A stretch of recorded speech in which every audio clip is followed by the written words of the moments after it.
Oh, I could actually do that.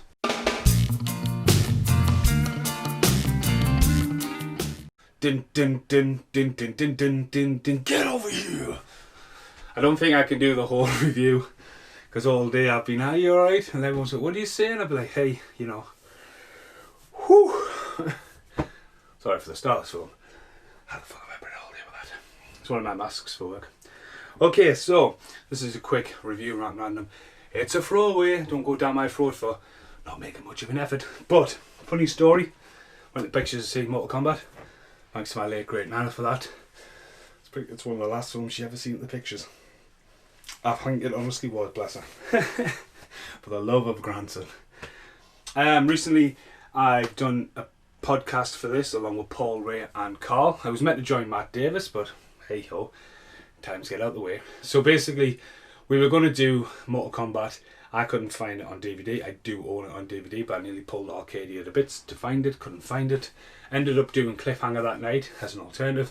Matt Davies did join us, so I will apologise for Matt. When we went to do this, we couldn't find Matt Davies.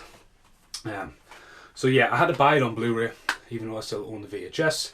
And I am actually planning, I'm ranting, this is a review of Rant Random, on doing the podcast very soon from in here for VHSs, because I can set the camera up there.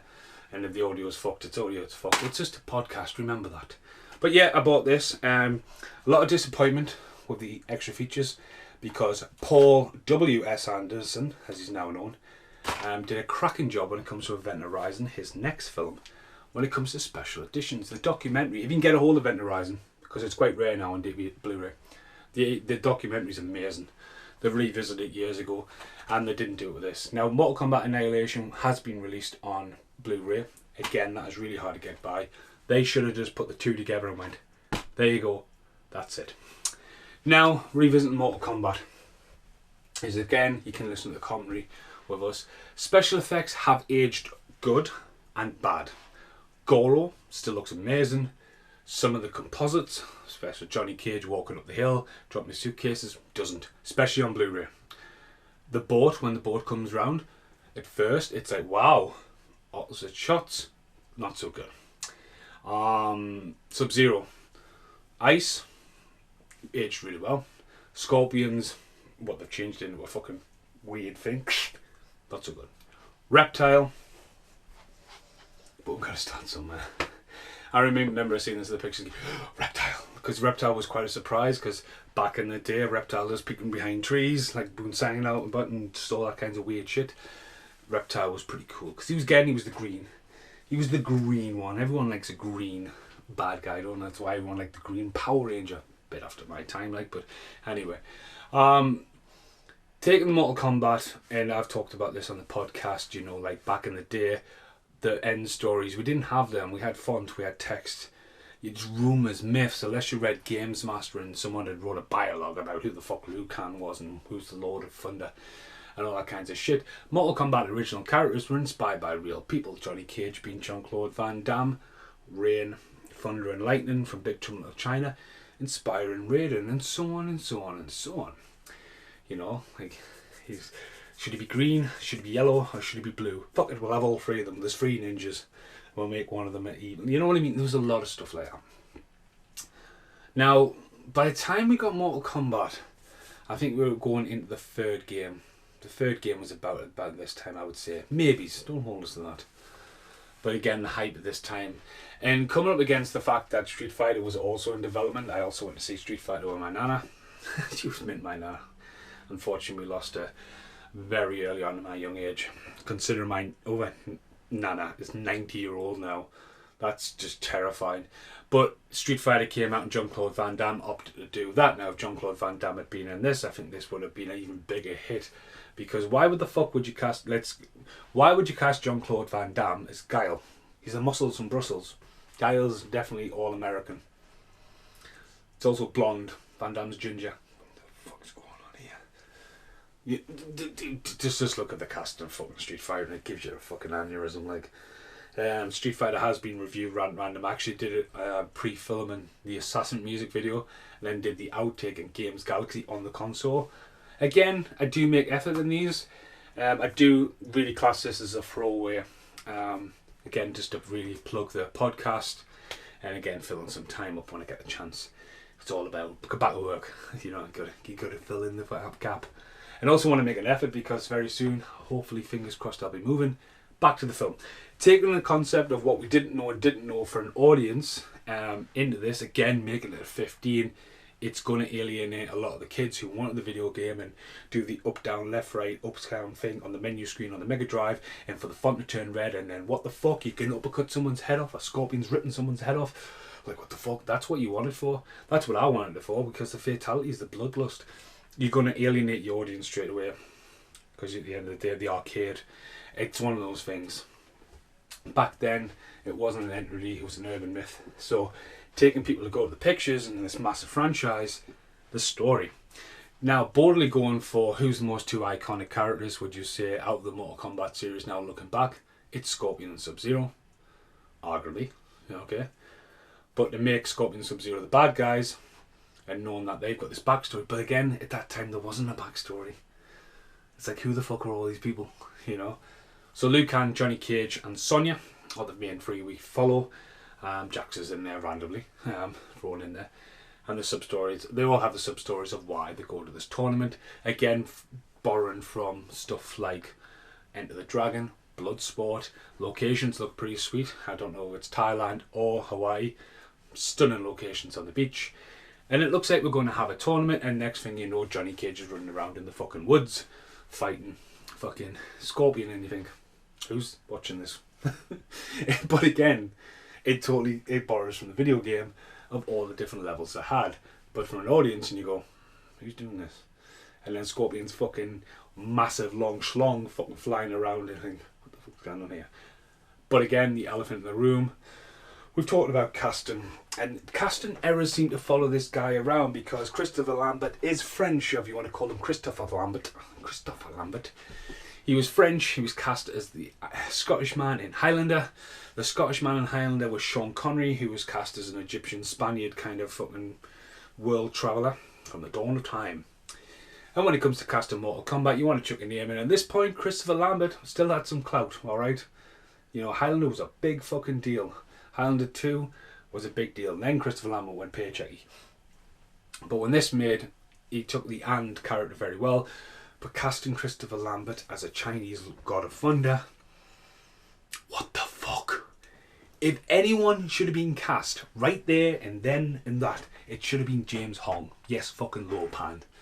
You know, that would have been the embodiment of where that character came from. That would have been an amazing cameo. But no, it's Christopher Lambert. Okay. So anyway, casting choice. Again, the rest of the casting was alright. You know, Shao Kahn was fucking just class. You've been a bad boy, Eddie. Whoa, that was a big fucking pigeon. The way they used Goro was class. Again, though, going back to like the story, they get them to the island and everyone fights off. I can see for the general public to go, that's a video game. There was a lot of expansion. Look at how much the website series had traffic, and then it just really dropped its pants, really. I loved the Mortal Kombat 9 video game. The origin stories of the characters were fucking brilliant. But for a movie, I think it did alright. Again, the soundtrack was fucking class. I mean, it went platinum. You know what I mean? It was just the right time for disco, tech, rave music, which you would say, like a proper hybrid. You know, the special effects, the story led up to the sequel. Although the sequel gets a lot of hate. You got to see your favourite characters on the screen. It wasn't as violent as possible, but there is some great martial arts in there. Sub-Zero, you know, like, they get some short fights, but the film sort of like, once they're there and everyone's established, it's fight to the death, really. And some crazy ass shit, but it's set up for a sequel as well, which we got 2 years later. So yeah, I'll see you in the outtakes. It's for a review on Random. That went on for a bit. I hope, like, again, I was raised in the era of Mortal Kombat, the first three, definitely. Didn't really care for, I mean, I love Shaolin Monks, but didn't really care for like the 4 and the 5 and the 3D. I didn't care for the 3D. I love it how it came back to like side-scrolling after that. Absolutely adored number 9 when they revisit and you got the stories, you got goosebumps of why, who, looked where and what happened between the fucking things and fills in the void. You know, because back then we didn't have fonts. So fair play to W.S. Anderson, because he is from this area where I live, and he's went on to do some great stuff. You know, married Malakovich. Great stuff. But again, he's like, you know, this is the guy who took on Resident Evil, you know, years later in lower Resident Evil. You could say the first one was a bit false start, first moving. He also directed Event Horizon, which I just remembered is right behind us. Resident Evil went on to be a massive franchise. And that's maybe where they always thought Mortal Kombat could. I think if they hadn't fucking rushed it, you know, because Annihilation, let's still quickly talk about Annihilation. I've got a tender love because J.J. Perry, who is in Annihilation, is in my film, so there's kind of a bit of a love there. You know, don't knock J.J. I mean, J.J. was Scorpion and Cyrax. But the storyline was mental. You know, Raiden got recast, Johnny Cage gets killed off, which I think they should have done. I said this in the podcast. I think Johnny Cage should have been killed in the film. One of the three should have been killed because they're all too safe in the movie. The favourites, the fan favourites like Scorpion and Sub-Zero getting killed off. Yes, Scorpion is unkillable. You know, fatality's got to happen in Mortal Kombat. But Kano killed off, Shao Kahn killed off, Goro killed off, and Liu Kang, Johnny Cage, and Sonya Blade survive, and the random extra guy that added in gets killed. It's like Johnny Cage should have got killed. I'm gonna kill him in the second one anyway. Fucking kill him. But then the addition, but then it's just the special effects, man. Not only is it the Gladiator rollerball through the Earth realms, and you think, what the fuck? And it's like, what the fuck? Like, there's a pause there where your brain just starts to bleed a bit, and you're like, what the fuck? And then the ending with the animatalities, when there's these two clusterfucks of fucking bad CGI flying around. It's like some kind of, they've just borrowed the team from making the new video game, right, put them in there, and it's just like, did anyone watch this before they released it? You've also got the main guy who's in the X-Files. Of course he is. But yeah, it was really bad. So anyway, I have done a solo podcast for Mortal Kombat Annihilation a long time ago. Me, Paul, Ray and Carl visited this for, it's a podcast series which hasn't been released when I've done this video, but it should be out by the time it's released. So yeah, massive love for Mortal Kombat. There is a new film on its way. It is filming. I know it has been affected by lockdown, but I think when you look at Mortal Kombat, it's just too much to put into one fucking movie. I recently watched Mortal Kombat Legends, the Scorpion's Revenge, and it was just like watching the first film again, but again making Scorpion a good guy and giving him a backstory, and I was like, this is the fucking movie animated. I mean, it's violent. It's bloody violent. It's fucking bloodlust as fuck. Heads roll, F-words dropping everywhere, but it's like, it's just a remake of the first movie, but again, doing what I said, make Scorpion one of the heroes, you know what I mean? So yeah, what an absolute long random rant. Thanks for watching. Goodbye for now.